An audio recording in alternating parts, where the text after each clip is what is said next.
नमस्कार, मी सुमित्रा. आपल्या सर्वांचे जनाला एक्सप्रेस मराठी वृत्तवाहिनीच्या शुभ कार्यात स्वागत आहे. जनसेवेचे व्रत हाती घेऊन आली हो घरोघरी आपली वृत्तवाहिनी.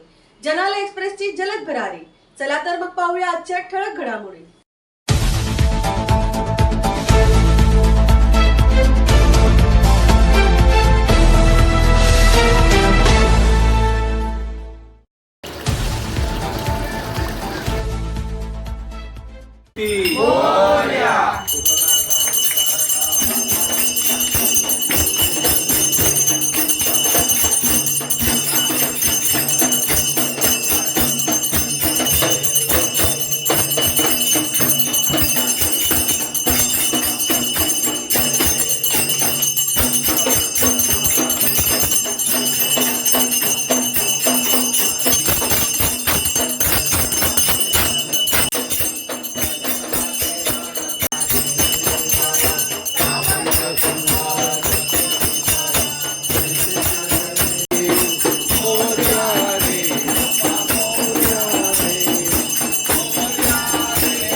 आईला